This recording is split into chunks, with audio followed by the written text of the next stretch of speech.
ప్రభునందు ప్రియులారా, ప్రభునామమున మీకు వందనములు.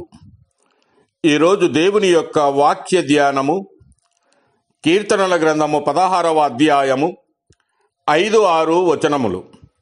యెహోవా, నా స్వాస్థ్య భాగము, నా పానీయ భాగము నీవే. నా భాగమును కాపాడుచున్నావు. మనోహర స్థలములలో నాకు పాలు ప్రాప్తించెను. శ్రేష్టమైన స్వాస్థ్యము నాకు కలిగెను. దేవుడి మాటలు దీవించి ఆశీర్వదించునుగాక. గమనించండి ప్రియులారా, ఇక్కడ మనం గమనించినప్పుడు దావీదు అంటూ ఉన్నాడు, యెహోవా నా స్వాస్థ్య భాగము, నా పానీయ భాగము నీవే అని.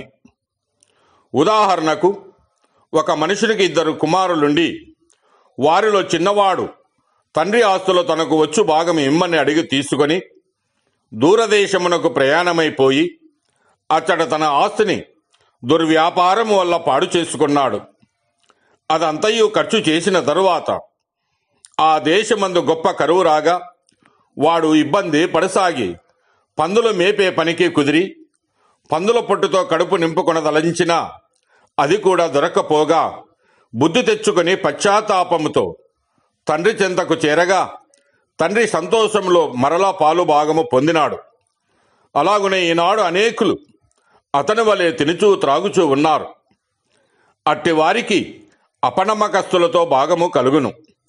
సామెతల గ్రంథము 29వ అధ్యాయము 24వ వచనములో, దొంగతో పాలు కూడువాడు తనకు తానే పగవాడు, అట్టివాడు ఒట్టు పెట్టినను సంగతి చెప్పడని వాక్యము సెలవిస్తూ ఉన్నది. అంతేకాక కొరింథీయులకు రాసిన మొదటి పత్రికలో 10వ అధ్యాయం 20వ వచనంలో, మీరు దయ్యములతో పాలివారవుట నాకిష్టము లేదు.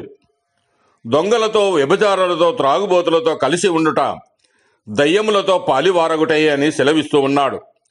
ఎందుకంటే దుష్టులను, బలత్కారస్తులను దేవునికి అసహ్యులు. దుష్టుల మీద ఆయన ఉరులు కురిపించును. అగ్ని గంధకములు, వడగాలియు వారికి పానీయ భాగములు అగును.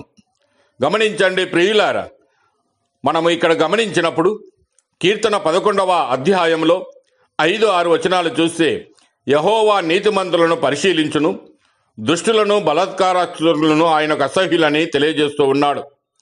అనగా పాపము పోవాలి అంటే రక్త ప్రోక్షణ అవసరము. అయితే యేసు రక్తమే ప్రతి పాపమును కడిగివేయును. అలా కడగకపోతే ఆయనలో మనకు పాలు లేదు, అనగా భాగము లేదు. పేతురు అంటూ ఉన్నాడు, నీవెన్నడును నా పాదములు కడగరాదని ప్రభువుతో అనెను. అందుకు యేసు, నేను నిన్ను కడగని ఎడల నాతో నీకు పాలు లేదు అనెను. గమనించండి ప్రియులారా, నమ్మిన వారికి దేవుడే వారి భాగము. శ్రమ కలగన మునుపు నేను త్రోవ విడిచితిని, ఇప్పుడు నీ వాక్యమును అనుసరించి నడుచుకొనుచున్నానని దావీదు అంటూ ఉన్నాడు. యెహోవా నీవే నా భాగము, నీ భాగము నీ వాక్యములను అనుసరించి నడుచుకుందునని నేను నిశ్చయించుకొనుచున్నానని సెలవిస్తూ ఉన్నాడు.